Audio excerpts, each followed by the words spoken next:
သူဒီတန်တရအရာသူအပိုင်းလိုက်တယ်ပါအများကြီးပါ 100% ပြူကြီးလုံးဝကြီး6ပြစ်ကင်တဲလဲစင်ဘာမှပြောစရာမလိုတော့နိုင်ကန်နဲ့ပြချလိုက်တယ်လို့တော့မဖြစ်ပါဘူးဘယ်သူမှမဖြစ်ဘူး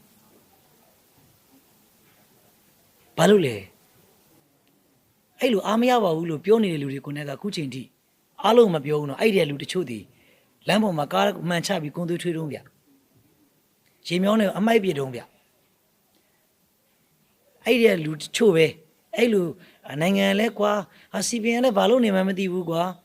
အစိုးရဘာလို့ပြောနေတဲ့လူတွေကပဲတချို့ဒီငင်းချမကူသေးဘူးဗျ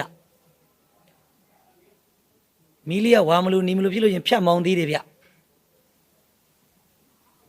အခုထိကိုဗစ်မှာပဲကြည့်ကဲဒါကိုထိခိုက်မှာဆိုလို့တားမြစ်ထားတဲ့ဝင်းဌာနကနေစီးရဲကြတားမြစ်တာတော့မှဘယ်နှယောက်ကအတိအကျလိုက်နာလို့လဲလို့နည်းနည်းငြိမ်သွားရင်မတက်ကြတော့နိုင်ငံကောင်းလို့ပြည်သူကောင်းတာဖြစ်ချင်မလားနိုင်ငံမြင့်လို့ပြည်သူမြင့်သွားတာကိုလိုချင်တာလားပြည်သူကောင်းလို့နိုင်ငံကောင်းသွားချင်တာလားပြည်သူကမြင့်လို့နိုင်ငံမြင့်သွားစေချင်တာစဉ်းစားကျွန်တော်ယူဆသူပြောတော့ပြည်သူတွေကဝိုင်းပြီးမြင့်လို့စူးစမ်းလို့စီးကမ်းလိုက်တာလို့မြင့်သွားတဲ့ကျွန်တော်နိုင်ငံကြီးဖြစ်ရှင်တာ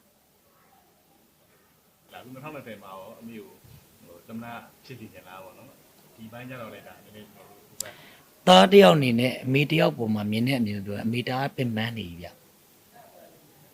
86နဲ့89နဲ့ဒီဝင်းချင်သို့တော့ပင်ပန်းနေပြီမဲ့ကျွန်တော်ဒီစကားများပြောရင်ကျွန်တော်ဝိုင်းများတုံမလားမသိဘူးအမေကိုကျွန်တော်တနာဖို့အချိန်မရဘူးဘာလို့တိုင်းပြည်အတွက်နိုင်ငံအတွက်အရေးကြီးတဲ့ကဏ္ဍတွေအများကြီးလုပ်နေရဖြစ်တဲ့အတွက်တယောက်ကိုငဲ့နေတယောက်ကိုတနာနေဒီတိုင်းပြည်အလူအများကြီးကိစ္စအနာဂတ်ကိစ္စဖြစ်ဆိုတော့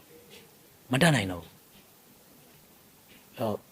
လုံနိုင်သမျှဆွမ်းအားရှိသမျှလှုပ်ဆောင်နေတာကိုယုံကြည်ခြင်းနဲ့အားပေးဖို့ဝိုင်းဝန်းဖို့ကူညီဖို့ပဲရှိတယ်ဖြစ်စေချင်ပါတယ်သို့တော့မဖြစ်လေပဲဘာဖြစ်လဲဘာဖြစ်ပါဘူး